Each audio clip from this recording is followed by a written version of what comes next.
नमस्कार विद्यार्थी मित्रांनो, स्वागत तुमचं माझ्या यूट्यूब चॅनलवरती. आज आपण इयत्ता 4थी धडा 10वा मुखी फुले विषय मराठी इयत्ता 4थी. तर चालू करूया. आज मी फुलांची गोष्ट सांगणार आहे. लहानपणी मला फुलांचा फार नाद होता. फुलासारखी सुंदर व पवित्र वस्तू जगात कोणतीच नसेल. पृथ्वीवरच्या फुलांनी व आकाशातील ताऱ्यांनी माझ्या जीवनावर अनंत परिणाम केलेले आहे. माझ्या वडिलांनाही फुलांचा फार नाद. पूजेला भरपूर फुले त्यांना हवी असत. जास्वंद, कर्ण, गुलाब, रास्तुरा वगैरे नाना फुलझाडे शेतावर होती. माझे वडील गणपतीचे मोठे भक्त. दर दररोज 21 दुर्वांची जोडी ते गणपतीला व्हायचे. खुरटलेल्या, वाळलेल्या दुर्वा त्यांना कधी वाहिल्या नाहीत. वाटेल तितके लांब जातील, परंतु हिरव्यागार, झुपकेदार, लांब दुर्वा ते घेऊन येतील.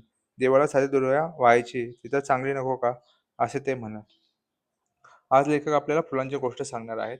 लहानपणी त्यांना फुलांचा फार नाद होता. फुलासारखी सुंदर व पवित्र गोष्ट या जगात नसेल, असं लेखकांना वाटायचं.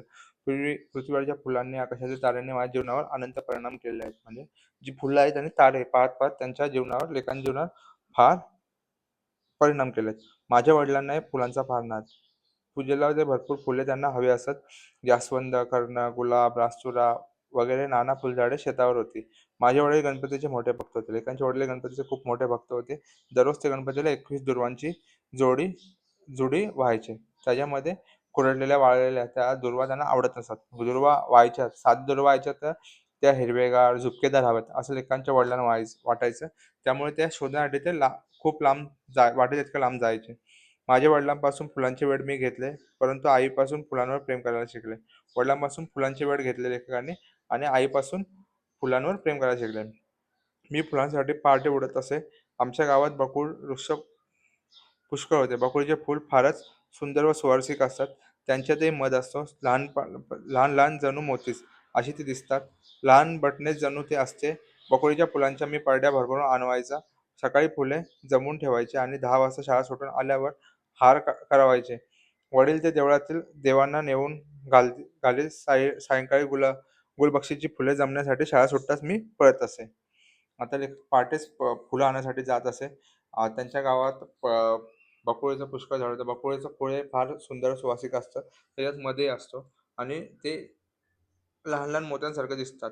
लहान लहान बटणेच असतात. बकुळीच्या फुलांच्या परड्या भरून भरून आणवायच्या. सकाळी फुले जमवून ठेवायची आणि 10 वाजता शाळा सुटल्यावर त्याचे हार करायचे. वडील त्या देवळातील देवांना नेऊन घालीत. सायंकाळी गुलबक्षीची फुले जमण्यासाठी शाळा सुटतात लेखक ते पळत असत.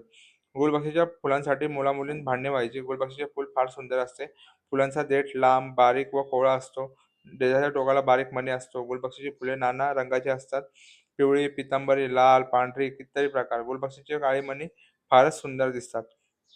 माझी आई तुळशीच्या अंगणात बसून फुलांच्या माळा करी. गुलबक्षीच्या फुलांची माळ फुलांचा देठच एकात एक गुंतवून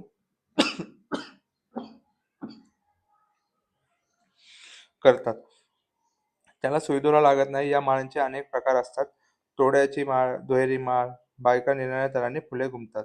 आता गुलबक्षीच्या फुलांसाठी मुलामुलीत भांडणं होत असतात. गुलबक्षीचे फूल फार सुंदर असते. फुलांचा देठ लांब असतो, बारीक व कोवळा असतो. देठाच्या टोकाला बारीक मणी असतो. गुलबक्षीची फुले नाना रंगाची असतात. पिवळी, पितांबरी, लाल, पांढरी इत्यादी प्रकार. गुलबक्षीचे काळे मणी फारच सुंदर दिसतात. माझी आई तुळशीच्या अंगणात बसून त्या फुलांच्या माळा करी. गुलबक्षीच्या फुलांची माळ फुलांचा देठ एकात एक गुंतवून करत. त्याला सुईदोरा लागत नाही. या माळांचे अनेक प्रकार असतात. तोड्याची माळ, दुहेरी माळ, बायका निरनिराळ्या तऱ्हांनी ही फुले गुंफत असत. त्या दिवशी रविवार होता. रोज शाळा सुटल्यावर सर्वजण फुले वेचायला जात असत. पाठी दप्तर घरी ठेवून आधी पळत जाई. त्याला अधिक फुले मिळत. परंतु रविवारी कोण केव्हा येईल याचा नेम नसे. म्हणूनच त्या दिवशी मी निश्चय केला, आज आपण सारी फुले आणवायची. लवकरात लवकर कळ्याच तोडून आणवायचे असे मी ठरवले. गुलबक्षीचे फूल 4 वाजल्यावर फुलू लागतात आणि सायंकाळी नीट फुलतात. फुले फुलायला लागण्याच्या आधीच मी जावयाचे ठरवले. एक दिवस रविवार होता. लेखक शाळा सुटल्यावर सर्वजण फुले वेचायला जात असू. पाठी दप्तर ठेवून आधी पळत जाई आणि अधिक फुले मिळत. परंतु रविवारी कोण केव्हा जाईल याचा नेम नसे. त्या दिवशी एकाने निश्चय केला की आज आपण सारी गुलबक्षीची फुले घेऊन यायची आणि लवकरात लवकर कळ्याच घेऊन यायच्या. गुलबक्षीची फुले सकाळी 4 वाजता फुलू लागतात आणि सायंकाळी नीट फुलतात. फुले फुलायला लागण्याच्या आधीच मी जावयाचे ठरवले. बाहेर ऊन होते तरी निघालो. एक फडके बरोबर घेतले होते. 3 वाजण्याच्या सुमारास असेल. आमच्या शेजारच्या धोंडोपंत मास्तरांच्या घरामागील गुलबक्षीच्या कळ्या मी तोडल्या आणि गुलबक्षीच्या फुल्या कळ्यांना धुबे म्हणतात. सारे धुबे मी तोडून घरी आणले. घरी आल्यावर मी एक ताम्हण घेतले. पाणी टाकून कळ्या टाकून ठेवल्या. संध्याकाळी आई म्हणल्या, आज फुले नाही का रे आणायला जात? मग लेखक बाहेर ऊन होते तरी निघाले. एक फडके बरोबर घेतले. 3 वाजण्याच्या सुमारास असेल. शेजारच्या धोंडोमत माणसाने घरामागे गुलबक्षीच्या काळ्या त्यांनी तोडल्या. गुलबक्षीच्या न फुललेल्या काळ्यांना धुबे म्हणतात. हे सारे धुबे त्यांनी तोडून घेतले आणि एका तामणामध्ये पाणी टाकून त्याच्यामध्ये ठेवले. त्याच्यामुळे ते फुलते. संध्याकाळी आई म्हणल्या, "आज फुले नाही आणायची का?" मग मी तर केव्हाच आणून ठेवले आहेत. तू माळ करतेस का असे मी विचारले. "आण तर मी येथे तुळशीजवळ बसते. येथे घरात द्यायचे मोडायला नको पडायला नकोत." आई म्हणाली, "मी तांबण आणण्यास गेलो पण तांबणाची फुले नीट फुलली नव्हती. ते पाहून मी खट्टीत झालो. ही फुले पडली धरून आईजवळ नेऊन घेतली." मग आई म्हणाली, "चल ती फुले घेऊन ये. मी त्याची माळ करते आणि ती तुळशीजवळ घेऊन ये कारण की घरात देठे पडायला नको." मग आई म्हणाली, जेव्हा लेखक तांबण आणायला गेले तर पाहतात तर ताम्हणामध्ये फुले नीट फुलली नव्हती. ते पाहून ते खट्टू झाले. ती फुले पडडीत घालून आईजवळ नेऊन दिली. "हे रे काय काळ्याच तोडून आणल्या होत्यास वाटते, तरीच फुले नीट फुलली नाहीत. श्याम, अरे झाडावर नीट फुले तरी द्यावी, नाहीतर त्यांना एवढा काय आजसारखा गेला सुतावळा होऊन." असे आई मला बोलत होती. तोच धोंडे मास्तरांना सारी फुले आली. मग लेखकाची आई म्हणाली, "अरे हे काय तुम्ही काय नीट फुलूच दिला नाही. झाडावर त्या कळ्या नीट फुलतात आणि तू एकदम उतावळ्यासारखा गेला त्यामुळे कळ्या फुलल्या नाहीत." मग नंतर धोंडोपंत मास्तरांची बन्या, बापू सारे मुले आले. नंतर धोंडोपंत मास्तर मुले सगळे आले. माझे तोंड गोरेमोरे झाले होते. आई मला म्हणाली, "श्याम, आज फुलांना नीट फुलू द्यावे. बाहेरच्या पाण्यात कळ्या किती वेळ टाकल्या तरी फुलत नाहीत.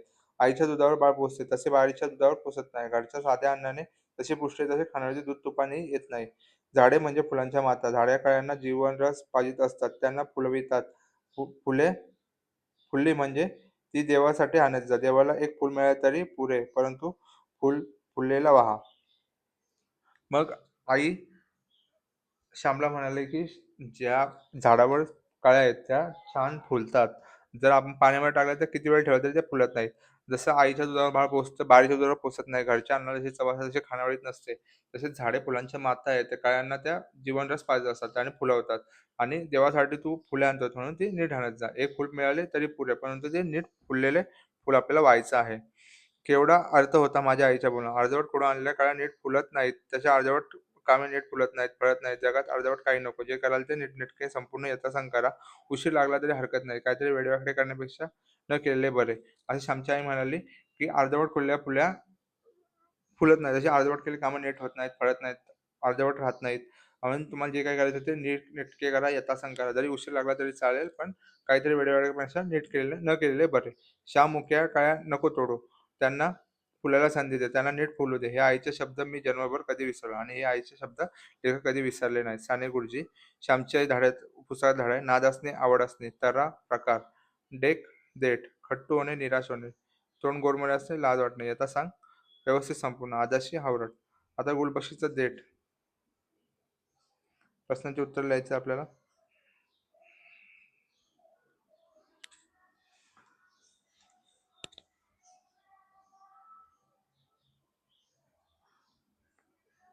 आकृतीतील लांब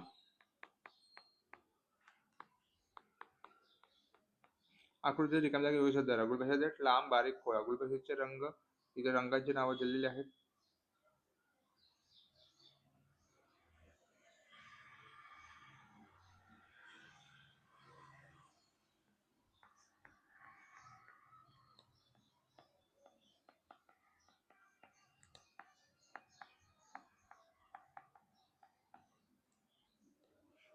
एका वाक्यात जर श्यामच्या वडिलांना कशाची आवड होती? श्यामच्या वडिलांना फुलांची आवड होती. हे पूर्ण वाक्यात लिहायचं. मी तुम्हाला हे केलं. गुलबक्षीचे फूल कधी फुलतात?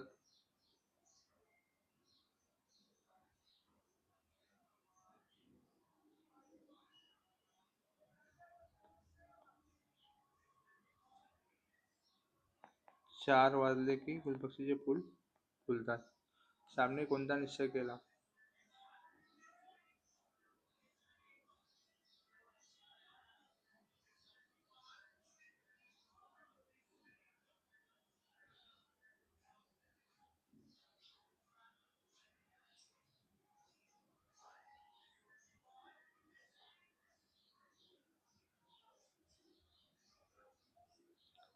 लवकरात लवकर जाऊन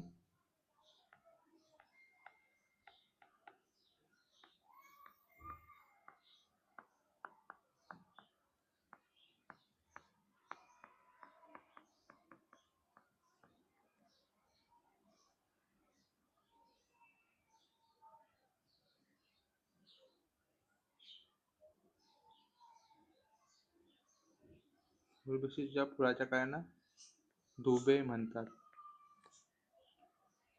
2 ते 3 वाक्यात उत्तरे लिहा. बकुळीच्या फुलांची वैशिष्ट्ये.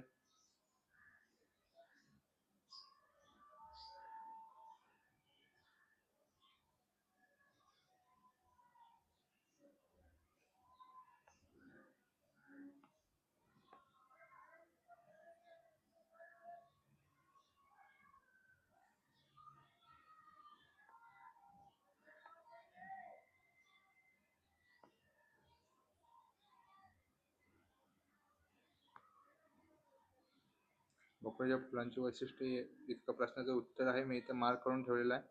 तुम्हाला लिहायचं 3.1.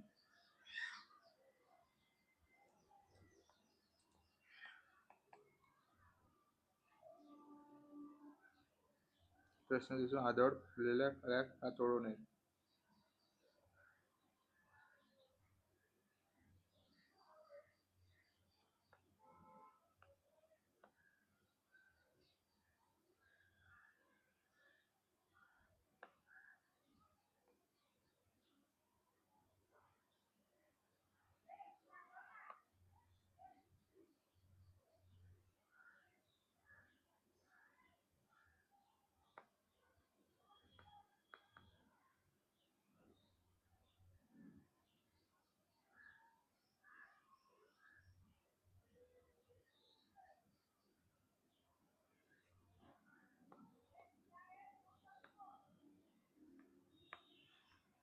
थ्री पॉईंट 3 यातच अर्धी ओळ आहे.